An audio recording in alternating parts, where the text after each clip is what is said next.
Hey, we have a very, very special guest with us here today. We want to make sure that we follow the Wolverine way, right? By being respectful, responsible, and safe, okay? We give him all the attention, right, he deserves. He came from a long ways away, but he'll get into that. So a big round of applause and a big welcome to Mr. Ray Robb.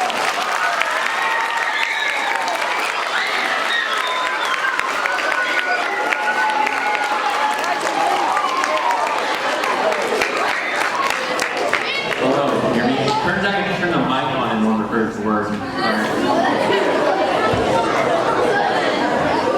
was a good applause. That's the best one I've had so far this year, so thank you for that. So like he said, my name is Ray Robb, and I'm actually a race car driver. That's my race car, and I'm probably doing a little over 200 miles an hour in that picture.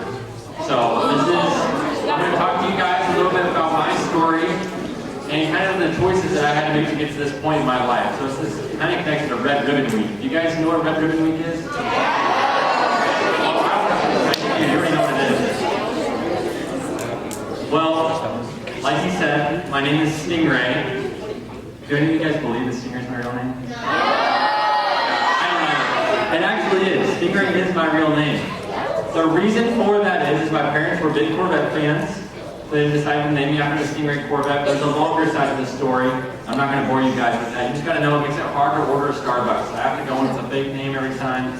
I usually roll in with like, oh, my name's Iron Man. So that's way too big to explain the Stingray. So yeah, anyways, there's no doubt in my mind that God has given me the name that I have as well as the talents I've got to be at this level and to be able to use my abilities to speak to you guys and also to live my dream. As you can see up here, that's me and my original race car. That's a 4-year-old Stingray in my pedal-powered Corvette. And then as I got older, I upgraded to a go-kart. That's me at 7 years old, or 8 years old, I can't remember, it's a long time ago now. Racing for the national championship. I won my first national championship at this race here. And then that's me this year at 21 years old, starting to go out for the Indy 500. Now, I'm only one of 28 drivers in the world that gets to do what I do. And so I feel very blessed to have this opportunity and to be able to share it with you guys. Up here on the left-hand side, you guys can see there's some awards that I've gotten over my growth in the IndyCar. Now, one of the ones I'm most proud of is the one on the left bottom side here, and that's a Spirit Award. Now, you guys get to see the champagne spray. Well, for me, up until this last year, was Martinelli spray, because I wasn't old enough to spray champagne. So if you guys want to spray Martinelli, it works great. It's a great way to spray your friends. But the Spirit Award was something that was an award that wasn't for my on-track performance. It was for my off-track performance. It was given to someone that exemplified the best representation for their team, their crew, their family, and their sponsors. And so it just went to show you guys that my on-track success wasn't necessarily a result of my on-track performances as much as it was a side effect of my off-track performances. But one of the cool things about that is that was made in the conclusion of my season last year in my, let's say it's the AAA ladder. So if you guys don't know, the way that motorsports works, there's a ladder system to climb to the top, just like in any other sport, whether it be basketball, baseball, football, hockey. You have to go through the single A, double A, AAA, into the major leagues. Now that was a video from my AAA season where I finished second in the championship before becoming a rookie in the 2023 season in IndyCar. Now, as a kid, I got to enjoy the Idaho outdoors just as much as I was on the road and focused on the racing. But I was gone 42 weekends a year. You guys know how many weekends are in a full year? 52. Good job. I like that. So I only got to spend 10 weekends out in the Idaho outdoors for fun, but when I was home, I had an old Land Cruiser I decided that I was going to restore during high school. I love to go hunting. Snow skiing is one of my favorite activities, as well as being on the water, going mountain biking. We also had a big Idaho potato truck that we got to do some events with. So it was pretty awesome to be able to have that opportunity to live a drug-free life away from the racetrack when I was just having fun. Now, we have to live a happy and healthy lifestyle to reach our fullest potential. So part of that is making positive choices. To be happy, to be brave, and to be courageous, to be drug-free, we have to say no to addictions of any kind. And that can be a form of social media, online, graphic videos, drugs, vaping, alcohol, gaming, whatever it could be an idol in your life can keep you from your fullest potential. Part of that is maintaining what I like to call the autonomy of the mind.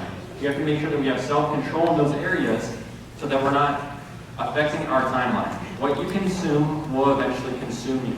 So make sure that what your influences are for the better and are going to be a positive impact. Now for myself, I've gotten to see this slide played out a little bit, but in order to achieve success, you have to have a strategy. Now, many businesses use this term, many teams use this term, but you have the vision, strategy, and execution that lead to success. Now, my prayer that I've said before every race with my mom is on the left-hand side there. You guys can see it. We've always said, eyes to see the path, wisdom to go forth, and speed to get there. Now, that eyes to see the path is the vision. For a long time, that was the dream. Eyes to see the path. That was what I wanted to achieve. I wanted to be an IndyCar driver. Now, that's the open doors that we have in our life. And when those open doors happen, let's say, for example, we turn the lights off in this room. I don't know this place very well. So if I just try to get outside as fast as I can and there's no lights on in here, I'm probably going to run straight into that wall. It's not going to work out very well. So I have to have the vision. I have to have the lights on in here and be able to go through that open door to get outside. Now, the next step is the wisdom to go forth, and that's the strategy. And that strategy comes from knowledge. We have to understand and know how to get out of here. If I came in here to this school for the first time and I didn't know whether to go left or right outside that open door, I'm not going to find my way outside. And then the next step is the speed to get there, the execution. You're in a hurry, like I am in the race car. Those open doors open and shut really fast. And the same thing goes for your lives. We have opportunities all around us, and so we have to make sure that we have the vision to see them when they open, the wisdom to run through them and where to go after, and then the execution side to run through it before that door closes. Now we're all empowered with shaping our own futures and the communities around us through positivity, through our words and actions, bravery in the face of pressure, and understanding that knowledge is strength. That's that wisdom again. Making your personal commitment to live an addiction-free life. Don't let anyone or anything destroy the health of your body, mind, and soul. Now I'm going to go back to that point that I said earlier about maintaining autonomy. Living your own life. Don't buy the lies that the world sells around you. We're influenced by so many things in our lives. And similar to you guys, I'm also influenced by this generation just as much. And part of that is understanding what social media is telling us. Is it real truth? It's telling us what the culture says. It's telling us what other people's lives might be. But it's our job to make sure that we're checking those influences when they come in the door. And making sure that those influences are not going to consume us in the wrong way. Like I said, what you give your thoughts to will consume you. So make sure you're being consumed by the right things. Be aware of the negative impacts of so many of the things found on the internet and social media. These can have long-term, harmful effects on you as an individual, your relationships with others around you, and the society as a whole. The choices that you make don't just affect you. Let's say, for example, you're the next great president. If you are distracted by drugs, alcohol, vaping, social media, gaming, you're never going to reach your full potential to be the next great president. So it's your job to make sure you're maintaining the autonomy of your mind, having that self-control, so that you can be the best you can be and save this country. I hope the next great president is in here. That would be pretty cool. You guys can see this? Next great president. No, lots of things there. Lots of things there. I think that there's a great president. Now, for myself, I had to have good choices all the way through my career, consistently. And it was not just my job, but it was the people around me that affected me and were influences on my life. But these are some of the results of those consistent performances. Up here on the left-hand side is me when I won my 2020 championship in the AA ladder. They gave me the scholarship to move up to the AAA ladder, which eventually moved me up to IndyCar. So that's where it started, right there. And then this is me in 2017, quite a few years ago now, in my trophy room. So I was 15 years old there, and I had over 300 trophies in that trophy room. And that was not near as many races I've been in. I have lost way more races than I've ever won, but that's just the result of showing up and having the perseverance to keep going. So one of the cool things that I've gotten to see in my life is that my dream has now become my reality. On the left-hand side up there, that's me as a 7-year-old standing in front of the Indianapolis Motor Speedway Museum. Now, that was me right after a go-kart race, dreaming about being an IndyCar driver someday. This year, that's me just after racing in the Indy 500 as an IndyCar driver, standing in front of the same museum in the exact same spot. Now, this is because of the things that I was submitted to, the things that I was letting consume me. That was my faith, my family, my community. I had a constant drive to pursue excellence. I had to let that motivate me. I had to have that perseverance, like I said. I lost way more races than I won. Growing up in go-karts, my dad was my mechanic. Now, I don't know if you guys have very many dads that are great mechanics, but mine was not. So I had a lot of wheels fall off my car. I had my engine fall off multiple times. I got disqualified because they forgot to put parts on the car that should have been there. So a lot of my career, there was highs and lows, and I had to be submitted to the right things in order to make it through each of those. Now the next point here is that hard work and thousands of hours in the seat. Now like I said, in order to reach your fullest potential, you have to maintain autonomy of your mind. You have to make sure you're in control of that. And part of that is your time, watching where you're spending your time. Because where you spend your time is going to be who you're going to become in the future. There's a book called The Outliers, and in that I talk about the 10,000 hour rule. Now 10,000 hours is a lot of time. And so it takes dedication and consistency to get to that mark. But you have to spend 10,000 hours doing whatever it is in order to become great at it. So if you're going to be a chef, a hockey player, a great politician, a great school teacher, you have to spend thousands and thousands and thousands of hours to do it to be great. Now for myself, I spent 10,000 hours in a go-kart before I was 15 years old. A long time, close to probably. Now in the cars, I'm still working on that. So I'm not great yet, but I know that time is going to pay off in the future. 100,000 miles traveled. Now that 100,000 miles traveled, that is because in my racing career, we had to sacrifice being at home for certain events. I missed quite a few birthdays and quite a few Thanksgivings. I spent 2 Thanksgivings across the pond, as we call it, in Spain and Portugal. So I've been to Spain, Portugal, England, France, Belgium, Italy, Switzerland, all for the sake of go-kart racing. And so that kind of led to where I'm at today. And that was also part of the victories and defeats. The success is not without sacrifice, but it is worth it. The best things in our lives are not given, they're earned. Now, for those of you that don't know, has anyone watched the Indy 500 in here? Oh, a few hands. I like it. Awesome. Okay.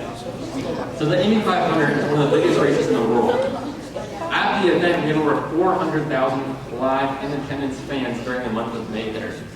But for viewers online, we have an international audience. We have over 70 million IndyCar fans worldwide. 5.1 million average total audience delivery just for the Indy 500 alone. Now, international, you can see up here, there's quite a few different streaming services, TV stations, etc., that we are playing through. And so it just goes to show you that IndyCar is pretty well watched, which means that I have to make sure that I'm watching myself, making sure that I'm doing the right things and making positive choices through it all. So in that video, you guys saw me pouring water on my head after I got out of the race car. Now the reason for that is because the in-car temperature was 130 degrees. And we were in the car for over 2.5 hours without power steering. And so as a driver, I have to make sure that I'm trained to a high level in order to achieve success inside the car and on the racetrack. Our heart rates are anywhere from 150 to 180 beats per minute. Now, for those of you that don't know, that's like going on a run. So if you were to go on a 2.5 hour run in 130 degrees, do you think you guys would make good choices on the track? Probably. Some say yes. All right. I like the confidence. I challenge you to try it sometime. It's tough, but it's my job to make sure that the influences that I have before the race even starts are positive. And so part of that is what I'm putting in my body. Am I eating healthy? Am I getting the electrolytes I need to be hydrated during the race? Am I getting enough salt in? Kind of crazy. I have to like put salt in my water sometimes before a race if I know it's going to be too hot. That way I can retain that water. It's kind of a crazy thing. But I have to make sure that my diet is good so when I get in the car, I'm not getting what I like to call brain fade. Now, what that is you guys have probably heard of a runner's high? Some people? No? Okay, well, yeah, some people have. Okay, so a runner's high is essentially when you go on a run, there's a lot of pain happening. Your legs are burning, you feel the pump, and all of a sudden you hit the wall and get the runner's high.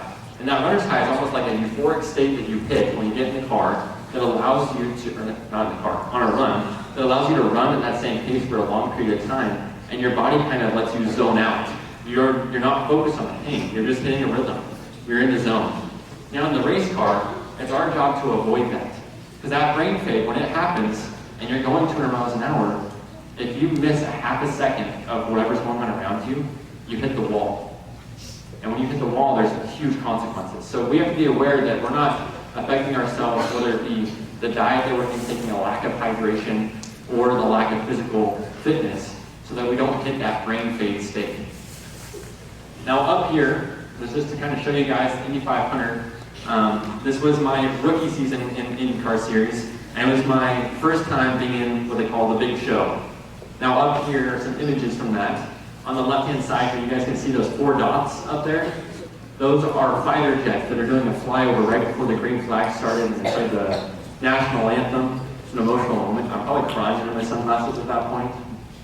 But pretty cool. And then at the end of the event, we got to do a red carpet event.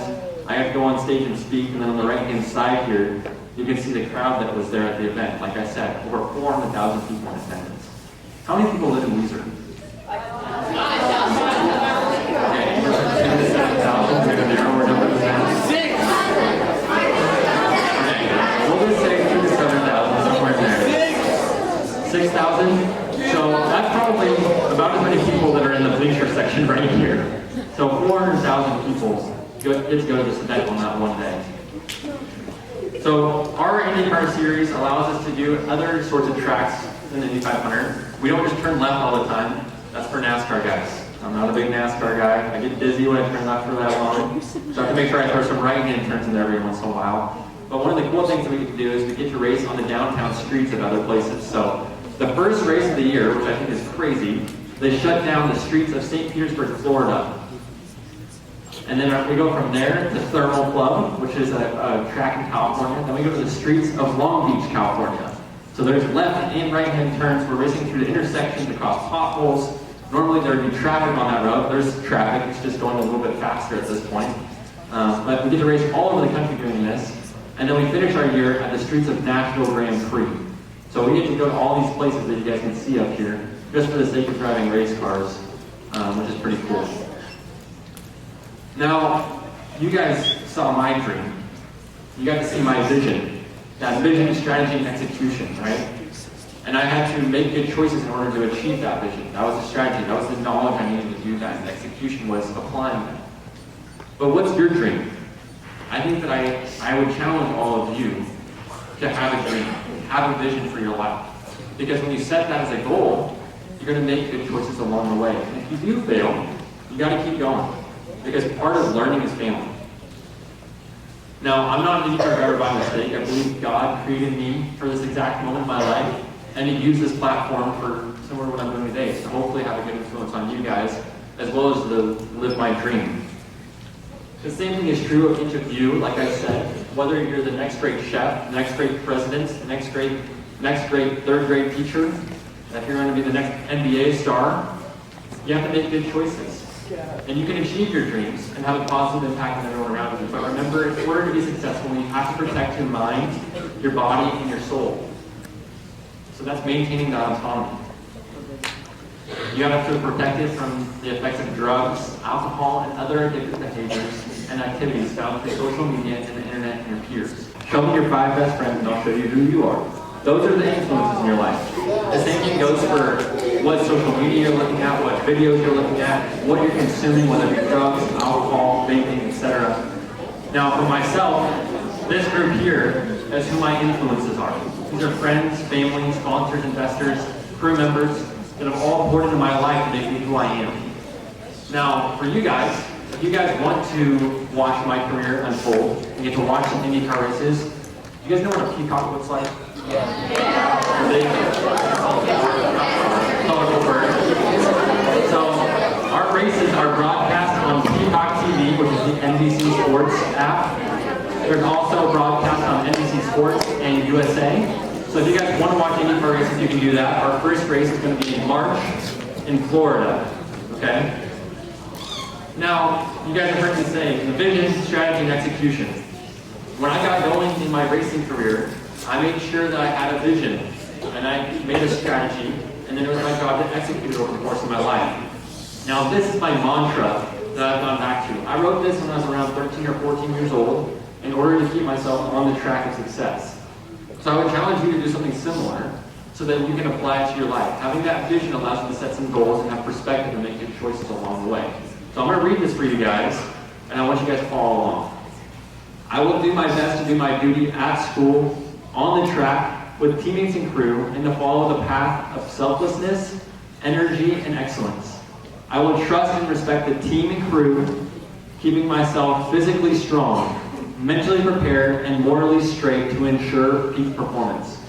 I will represent myself, my maker, my teammates, my crew, my family, investors, and partners at the highest level. I will be trustworthy and accountable for my actions, and I will be an example for those who come after me.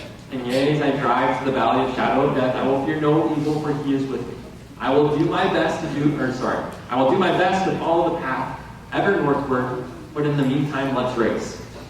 Now, you guys see the vision. The vision is everything above this last line. Now, execution was what led to this last line. It was a side effect of who I was that led me to have success on the racetrack.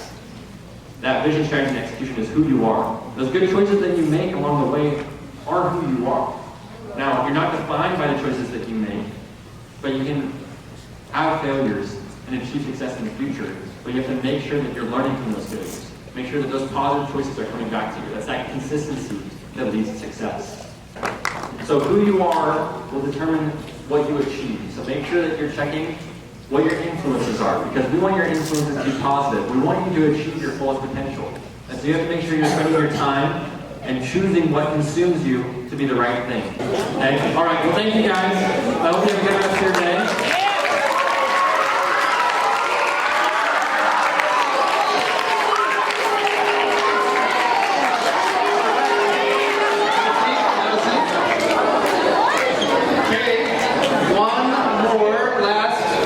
Round of applause for Mr. Stingray.